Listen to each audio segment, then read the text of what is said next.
রাধে রাধে, জয় শ্রীকৃষ্ণ। ভগবান শ্রীকৃষ্ণ রাধা রানীর ঝুলন যাত্রা শুরু হয়ে গেছে। আজকে ভগবান শ্রীকৃষ্ণের ঝুলন যাত্রার হলো রাখাল বেশ, তারপরে হবে রাজবেশ, তারপরে হবে গণবেশ, তারপরে নৌকাখণ্ড হয়ে শেষ হয়ে যাবে। এবার ঝুলন পূর্ণিমা শেষ হয়ে যাবে, ঝুলন যাত্রা শেষ হয়ে যাবে, তারপরে আসছে রাখি পূর্ণিমা, ভগবান শ্রীকৃষ্ণের রাখি উৎসব। যারা রাখি পরাবেন ভগবান শ্রীকৃষ্ণকে, তারা রাখি পরাবেন, কেউ গণেশকে পরাবেন, কেউ অন্যান্য দেবতাদের পরাবেন, কারোর বাড়িতে ভাই দাদা থাকলে তো রাখি পরাবেন অবশ্যই। তো তারপরে এসে যাবে আবার আমাদের সেই পরম শুভক্ষণ ভগবান শ্রীকৃষ্ণের জন্মাষ্টমী, যার জন্য আমরা একটা বছর অধীর আগ্রহে অপেক্ষা করে থাকি যে কবে হবে জন্মাষ্টমী, কবে আমরা প্রভুকে দর্শন করতে পারবো। যেন আমাদের মনে হয় ভগবান শ্রীকৃষ্ণ আমাদেরই ঘরের ছেলে। আমরা যেমন বাড়ির ছেলে মেয়েদের প্রতি বছর জন্মদিন পালন করে থাকি, কেক কেটে হোক, নানা রকম রান্না টান্না করে হোক, সন্তানকে খাইয়ে আমরা যেন নিজেদের পিতামাতারা খুব একটা আনন্দ রেশ থেকে যায় অনেক দিন। তো এই ভগবান শ্রীকৃষ্ণের এই জন্মাষ্টমী রেশ যেন বহু দিন থাকে, আর প্রতিটি মানুষ উদ্গ্রীব হয়ে থাকে, বিশেষ করে যারা কৃষ্ণপ্রেমী, যারা গোপাল প্রেমী, যাদের বাড়িতে গোপাল আছে, গোপাল সেবা করে, যারা রাধা কৃষ্ণের সেবা করে, যারা পরম বৈষ্ণব, তো তারা অধীর আগ্রহে অপেক্ষা করে থাকেন যে কবে হবে জন্মাষ্টমী, প্রভুকে একটু ভালো মন্দ কিছু করে খাওয়াবো। প্রভু কি খান? যা দিই আমরা প্রভুকে সব খেয়ে নেন। অনেকে বলেন ভগবান কি খায়, আমরা যে ভগবানকে এত কিছু দিই। হ্যাঁ, ভগবান নিশ্চয়ই খান। আমাদের এই পাপ চোখে আমরা দেখতে পাই না যে ভগবান খাচ্ছে। তাহলে আপনি দেখুন, আপনি বাড়িতে খিচুড়ি, নানা রকম চচ্চড়ি, তরকারি, পায়েস সব কিছুই করে খান ভগবানকে না নিবেদন করে। আর ভগবানের প্রসাদী যে ভোগ, সেটা খেয়ে দেখুন দুটোর মধ্যে কত পার্থক্য থাকে। বাড়িতে লক্ষ্মী পুজো, শ্রীকৃষ্ণের তারামায়ের পুজোতে যে ভোগ হয়, সেই ভোগের স্বাদ চতুর্গুণ বেড়ে যায়। কিসের জন্য? মানুষ বলে ভোগটা দারুণ সুন্দর হয়েছে, আমরা বাড়িতেও তো খাই, এত সুন্দর হয় না। তার মানেই তো কি ভগবান দৃষ্টি দিয়েছেন, ভগবান সেই ভোগ গ্রহণ করেছেন, তাই তো এত সুন্দর হয়েছে, এত সুন্দর স্বাদ বেড়ে গেছে। প্রভু জগন্নাথের মন্দিরে যখন প্রভুকে 56 ভোগ নিবেদন করা হয়, তখন ভক্তরা কিন্তু বুঝতে পারেন যে প্রভু ভোগ গ্রহণ করেছেন, সে একটা আলাদা সুবাস বেরোয়।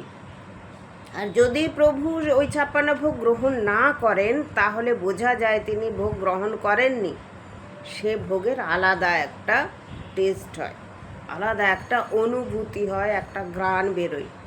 তো এটা কিন্তু মানুষ এগুলো বুঝতে পারে। এটা বোঝার জন্য কি লাগে? একটা সুন্দর মন লাগে, একটা ঈশ্বর চেতনা লাগে। ঈশ্বর চেতনা না হলে না কোনো কিছু বোঝা যায় না। আপনি বোঝার চেষ্টা করলেও পারবেন না, কেননা আপনার মনে নানা রকম চিন্তা ভাবনা ঢুকে আছে।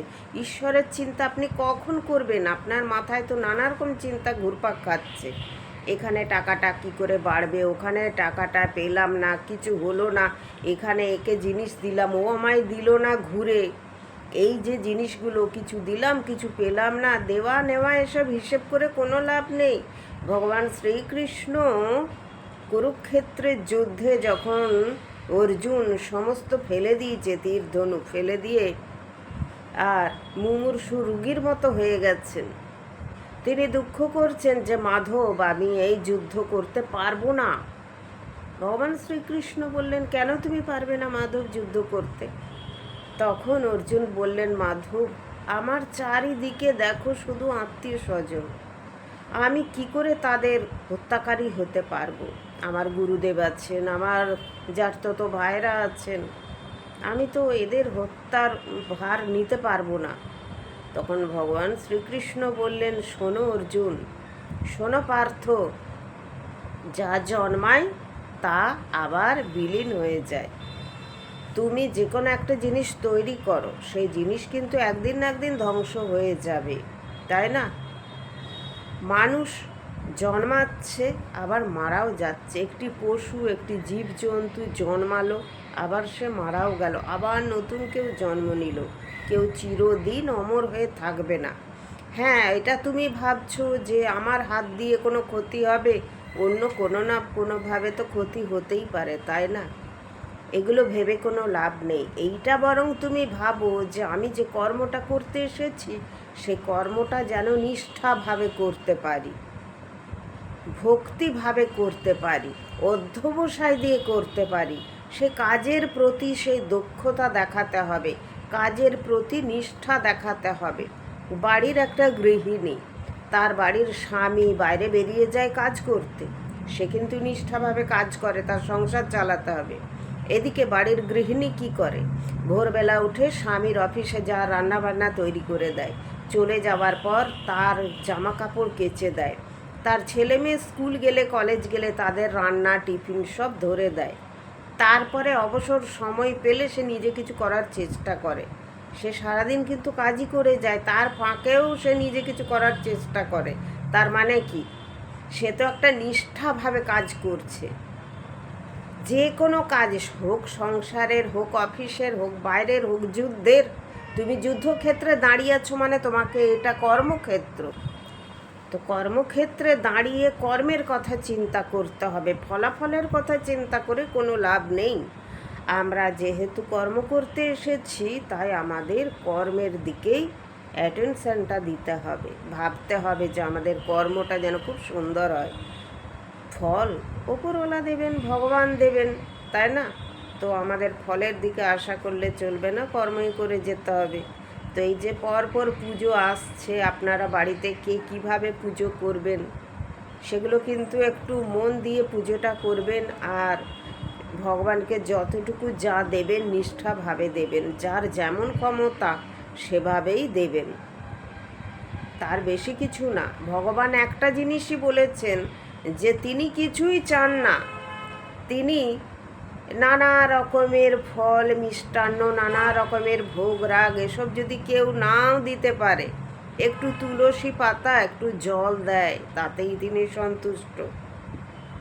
অনেকে বলেন ভগবানকে একটু গঙ্গা জল দিলেই সন্তুষ্ট। হ্যাঁ, ভগবানের চরণ থেকেই তো মা গঙ্গার সৃষ্টি হয়েছে, তাই না?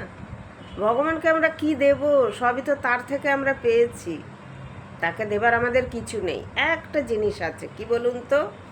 ভক্তি, মনের বিশ্বাস, ভক্তি, প্রেম, ভালোবাসা, সমর্পণ। আমাদেরকে সমর্পণ করতে হবে ঈশ্বরের প্রতি, আমাদের প্রেম ভক্তিটুকু বিলিয়ে দিতে হবে। শুধু ভগবান না, পৃথিবীতে থাকা মুমূর্ষু মানুষ, জীবজন্তু সবার প্রতি দয়া দেখাতে হবে, তবে ভগবান সন্তুষ্ট হবেন। না হলে ভগবান কিন্তু সন্তুষ্ট হবেন না। আর কর্মের ফল কিন্তু সব লেখা থাকছে, আমরা কে কি করছি সমস্ত কিন্তু লেখা থাকছে। সেই কর্মের ফল একদিন আমরা ভোগ করব, হয়তো এই জন্মেও করছি, পরে জন্মেও করতে হবে। যে কোনো জীবজন্তু মানুষ তারা কর্মের ফলই ভোগ করতে আসে। তবুও মানুষকে চেষ্টা করতে হবে সৎ কর্ম করার জন্য। যতক্ষণ মানুষের দেহে প্রাণ আছে ঈশ্বরের সেবায় নিজেকে নিয়োজিত করতে হবে এবং মন খুলে প্রাণ খুলে বলতে হবে রাধে রাধে, হরে কৃষ্ণ। সবাই খুব ভালো থাকবেন। রাধে রাধে।